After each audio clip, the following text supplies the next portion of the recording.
All right. Let's get this out of the way first. The thoughts, views, and opinions expressed on Tailboard Talks Firefighter Podcast are solely those of the speakers, guests, and host, and do not in any way represent the thoughts or views or opinions of any other employer, partnership, or sponsor. The material and information in this podcast is for general information purposes only and should be used at the listener's discretion. What's up, everybody? Welcome back.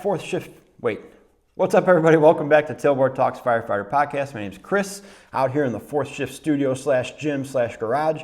Happy to have you. Thanks for coming back. And I hope you're liking the format of this thing. Every other week it being a new episode that I record, and then every other week it being a repost of one of our more popular episodes. We got 180 something episodes in the bank. I'm really proud of them, and so I'm bringing back some of the old ones that you might have missed or just lost in like the list of episodes down there. So keep checking it out. We were on kind of a training tangent for the past 2 weeks. Talked about tips for training new firefighters, and then last week was 4 ways to improve your hot drills. So check those out. All about training, all about creating drills and creating quote-unquote buy-in and getting the most out of your sessions so it doesn't feel like you're just kind of throwing stuff at the wall and you lose participation, all that garbage. So go check them out. My affiliates, real quick, just do a quick little affiliate things. Then I'm going to talk about my friend Stephanie White. So Rescue One CBD, 0.000 THC. They're affiliated to the show, or I'm an affiliate of them. Either way, I have a discount code on my website for their products. Like I said, 0.000 THC. So all the benefits of CBD with none of the risk of failing a drug test. Go check them out. It's awesome stuff. The other one is Fourth Frontier, maker of the X2 heart rate monitoring strap. It's the only heart rate monitoring strap that can also show you lead to EKG while you're recording, and you can also do live looking things through the app. So check them out. Like I said, discounts on my website, fourthshiftfirefighter.com. That's 4thshiftfirefighter.com. And that's the affiliate talk. Now let's talk about Stephanie White. Stephanie White was a podcast guest like a year ago, I think, almost exactly a year ago.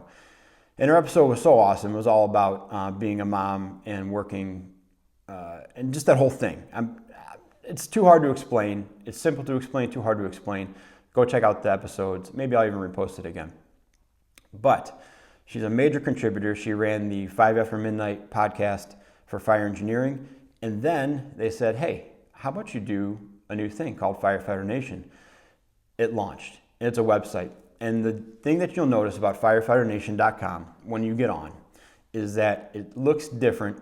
It looks similar, but it looks different content-wise than a lot of other trade magazines and websites and firefighter stuff, because the first things you see won't be like explosion in so-and-so or LODD over here.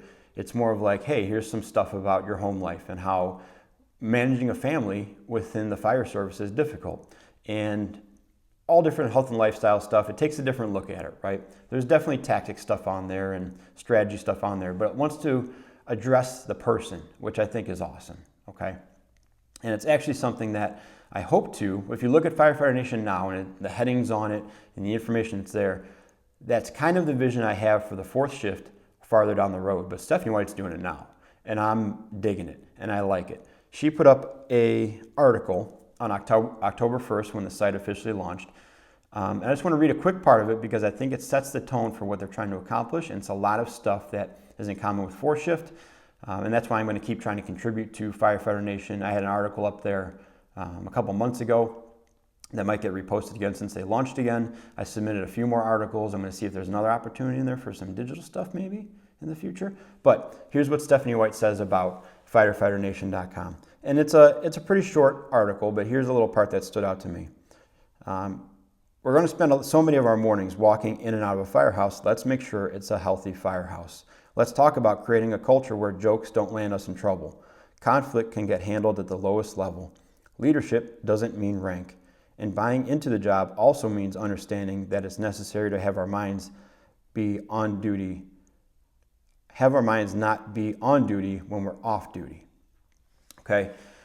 That whole thing is awesome. And it sets a tone, like I said, for what they're trying to accomplish and what the structure of it is and how we can manage this job on the job and away from it, to steal her idea and put it into my company's catchphrase, right? So go check out firefighternation.com. Check out the stuff up there. They're definitely still looking for contributors.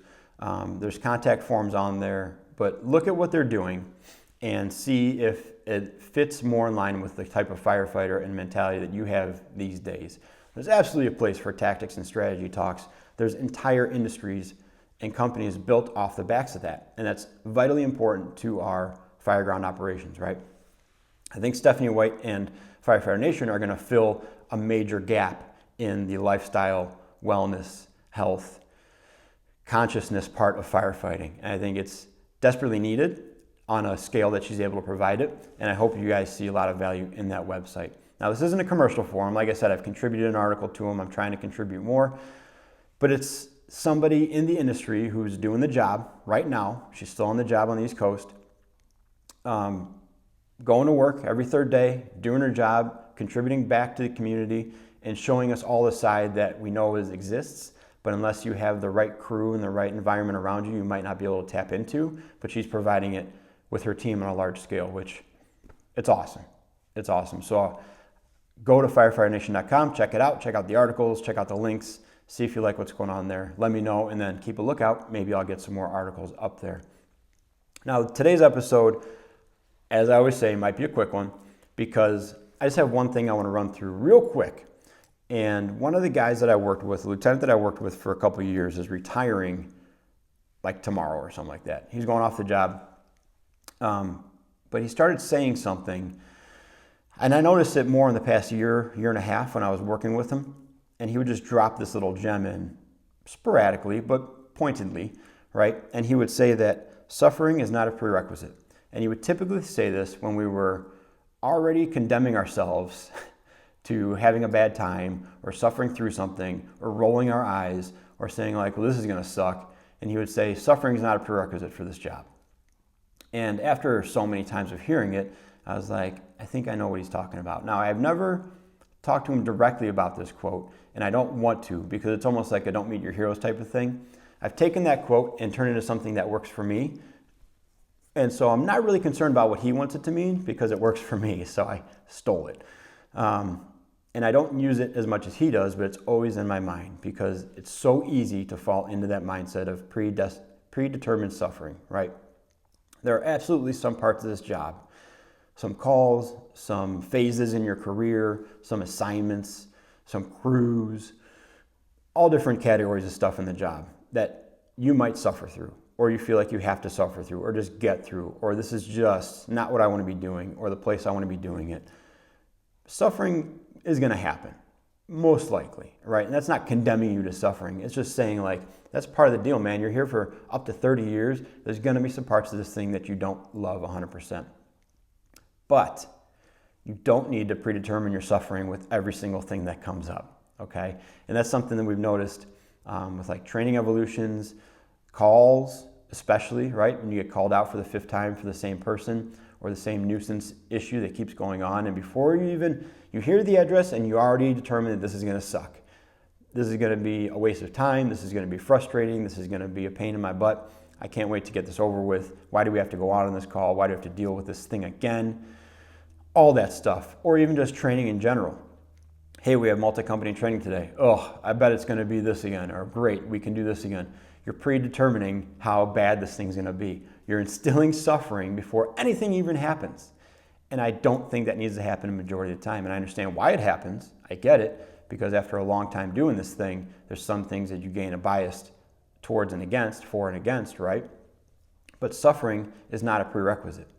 And a lot of times the suffering that we impose on ourselves is undue or completely unnecessary or something that we use as kind of a dark humor to get us through it, but we may not even have to do that, right? And so I want to give a little piece of advice here to both the younger members and the older members with the thought of this suffering is not a prerequisite tagline, right? And so I'll start with the junior members. Keep in mind when you're a junior member and you hear an old guy say like, well, this is going to suck, or great, same old thing as always, or why do we have to deal with this? And they're bringing up their grievances about the job, whatever it is, right? Training calls, whatever. They've had maybe decades of experience with something, that exact thing or something very similar to it, and they have the track record and the scars and the baggage of all those things happening. So in their mind, This thing, although it may be a couple degrees different than that thing that pissed them off 10 years ago, is the same thing right out of the gate.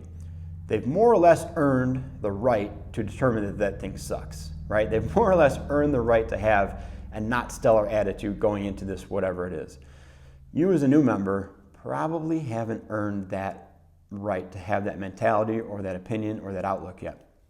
But a lot of times you'll see that and say, well, I don't mind doing this thing. I don't mind going on these calls. I actually like being on the ambulance because I figure if I'm going to make a difference, if I'm going to help somebody, it's probably going to be on the ambulance, right? Our chances for a vendor search or a grab of any sort or a first in fire are so much lower than impacting someone on a medical call, right? And it doesn't have to be a ROSC or something that drastic. It can be simply helping grandma lock up her house and turn off her lights before you transport her, or the small acts of kindness that you can do throughout the day for the citizens, right?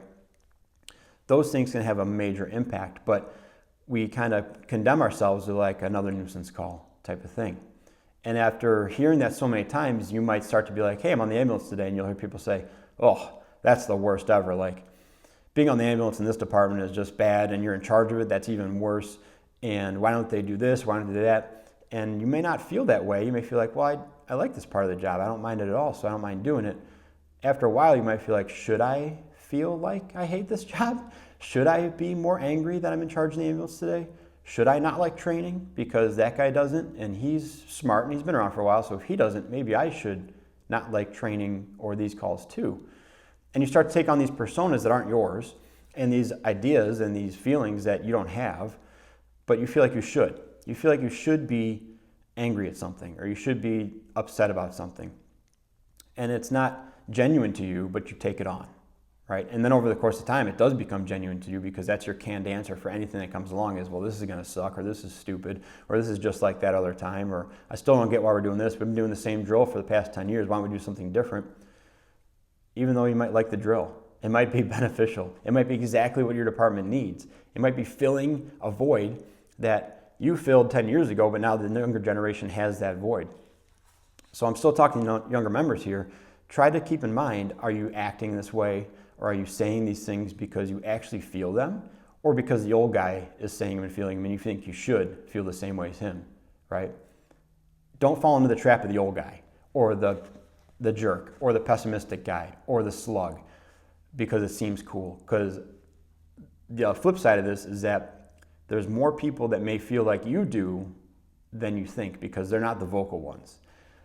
The people who are content or happy or fulfilled in their job typically aren't going around telling people how content or happy or fulfilled they are in their job. They're just doing their job and they're doing a good job at it. And their attitude isn't stellar or amazing or shining, but it's not bad, right? They're just doing their thing and they find fulfillment where they can. They take their lumps when they have to and they just keep moving. The people who are angry or antagonistic or unfulfilled or feel stifled or wronged, they're the ones you're going to hear. Those are the squeaky wheels that you will hear and you have to pay attention to purely out of volume and content alone and frequency alone. So it might be easier to be like, man, I talked to 5 people today and 3 of them hate this drill. Well, the people that you probably won't talk to are the ones that are like, yeah, I like this drill. I've done it every year for the past 10 years, and every time I learn something new or it brushes me up on it or it's an infrequent thing, the old high risk, low frequency deal. So yeah, it's got value to it. Those people aren't flying those flags all around your department saying how good the stuff is. They're just doing the stuff, okay? You're gonna find that there's more people that fall in line with your mentality of liking the job, liking the training, feeling valuable, feeling fulfilled, purposeful in your actions with these calls than you might think because they're the silent majority, okay? And if you keep down that path, you'll slowly but surely start to identify them and even attract them. And you'll even see that some of the people at the top are more in line with you than the scorned person next to them, even though they might be in the same generation as them. Because they don't want a group of young guys coming up thinking they have to be salty and scorned and all street hard because they think they should. That takes a lot of time to develop and hone and use effectively. They want people who are, I don't want to say appreciative, but like grateful to be there, accepting of the opportunity, eager to help, eager to get better, want to continuously push and improve. That's what they want. So there's a separation there, that middle management separation or that elder millennial kind of separation of guys who are settled in and disgruntled, and then past that you might find more people than you think who are encouraging of progress and like the positive attitude. Now you're an older guy, so that's the younger guys, right? Just be aware, right? Don't take on these personalities if they're not yours just because you feel like you should. If you're an older guy, understand the impact you're having on these younger guys, man. It might be just a throwaway comment to you, or it might be rooted in decades and decades of being pissed off at the department for one reason or another. But you have the ability, whether you like it or not, whether you know it or not, and you probably do know it and you're probably just using it. You're using your powers for evil, not good, right? Because it's easy to be evil, super easy. You have the ability to screw up some new guys. And not in a funny way, but in like an actually hurt their career way, hurt their career pathway.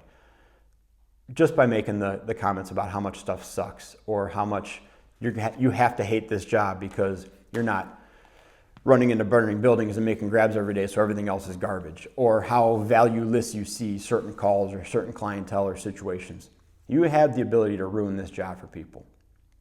And once you go down that road, it's hard to get back from it.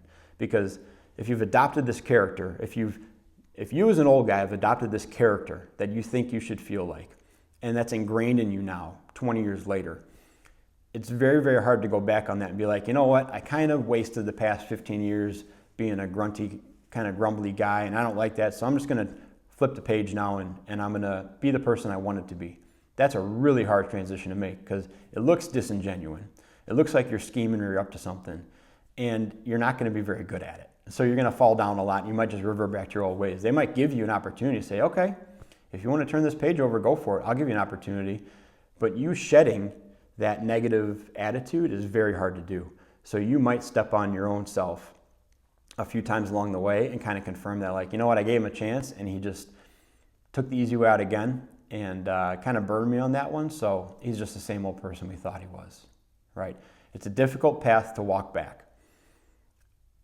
You also have a responsibility to know that those young guys coming on who like the job and don't mind being on the ambulance or are accepting of more responsibility or are enthusiastic about pub ed or any of that stuff, those people wanting to do that stuff and being into it may mean that you don't have to. So don't ruin that for yourself. Don't spoil them to the point where they don't want to do that stuff now, and now you have to do it because you're the senior guy and you know the most, so we're going to put you in that position because you've done all the pub ed, so you're good at it, so you go do it. Take advantage of the youth and the energy and the enthusiasm of the membership coming up. Don't poison them with your garbage because you're pissed off at some captain that retired 10 years ago who screwed you over or didn't screw you over, you just feel like they did, and now you have to take it out on everybody else and screw up their day and bring on the whole station. Understand the power you have just by existing in a negative space like that and the influence you have, whether informal or formal, on the new membership, okay? And if you know that and you still do it, well, then you're just a jerk and I got nothing for you. Like, that's a choice that you're making and you're a pain and you're probably in the way and you probably should go. Now, there's a lot of people in the middle ground, right? And I don't want to play this game where like you're either an A player or you're an F player and there's no middle ground, right? It's not all Navy SEALs or doorstops. That's not the way we're doing it here. What I'm saying is those are the easiest two to make examples of, right? There's a lot of people in the middle, but it takes a lot more work to be that person in the middle, I think, because you have to be more strategic with your hate, right? You can say this drill sucks because I don't like it and I think it's put together poorly, but then you have to let the younger guys know, like, that drill sucks, but training is good. There's a lot of not double talk going on, but you got to be very secure in your opinions there. Otherwise, it's just too easy to say everything sucks, everything's stupid, I can't wait to get out of this place. I wish they would quit screwing with me and just let us do our thing, blah, blah, blah, all the things you've already heard, right? So I think I stayed mostly in the vein of that original thought, suffering is not a prerequisite, but I've had that line in my head now for over a year easily, and I've fallen into that trap, right? My later years on the ambulance, my 11th through 14th year on the ambulance, suffering was absolutely a prerequisite to almost every call I went on. Every time the tones went off, I didn't have a feeling of like, oh, another chance to help someone. I had a feeling of like, God, dude, why can't more people retire so I can get to my engine spot? That's the feeling I had. It's not a good thing. and it's not a productive thing. It's not a helpful thing. And I had to do a lot of work on the back end to be like, listen guys, I'm sorry I had a bad attitude on that call, or I'm sorry I don't get as excited as I used to for these calls, or whatever. And I remember specifically talking to the two people who were under me on my last ambulance assignment and saying directly to them, I'm sorry you're not getting the best version of Officer Chris on these calls. Like, if you come to me on your suppression day, once I get off the ambulance, we're gonna have a great time. We're gonna train, we'll do all this stuff, we're gonna have a great time. Ambulance Chris is not a happy guy right now. And I'm sorry you're not getting the fun guy, Chris. I'm pretty tired of this whole thing, and let's just make it through. And they were understanding of that. I didn't do them any like feel good favors. We would still have fun and screw around and make jokes. And it wasn't like a hostile workplace at all, anything like that. It was still productive, and we did our job and did a good job at it. But it's one of those things where it's like, you got to know exactly where you are and understand that the stuff you do in this job is the stuff that you said you wanted to do. And you don't know the full scope of it when you get hired. It's unfair to say like you knew what you're getting into. You don't. After the first year, you probably should. You should have a pretty good scope of it by then. If after the first year you have any disillusions about what this job is or what your department is, that falls on you, I believe. But you don't have to get in a mindset of like everything that happens is an inconvenience in your day, or every drill you have to attend is going to be some kind of disaster, or every call you go on is going to be a hassle, or every report you write is the worst thing ever because you have to sit at a computer for 20 minutes. Suffering is not a prerequisite, and it's a strong statement. I hope it resonates with you. I hope you can identify when you're taking on these predetermined sufferings that you don't have to. It's a process, but it's helped me. It's helped me, so I wanted to pass along to you guys, and I wanted to pay a little bit of homage to the guy that's retiring because he did a lot of good for the department. And that specifically, I didn't work till him until his last couple years before he was retiring, but that specific little lesson I think is a very valuable one and a timeless one for the fire service. So, hope you guys dig it. If you like any lessons, if you like the rambling, I always forget to mention there's also a Buy Me a Coffee button on the website, on the show notes, on the podcast page, all that. It's a simple way to say, hey, here's $3, buy yourself a coffee so you can keep up with Nathan, and thanks for making the show. So if you like the show, and you don't want to follow the affiliate links for CBD or heart rate monitoring straps or whatever, but you want to support the show and the fourth shift, go hit the Buy Me a Coffee button. Thank you very much. Appreciate it dearly. It really does help me keep going in this thing when I don't want to, or help me get going in the afternoon when I buy coffee with your money. All right, guys, that's it. Hope you liked it.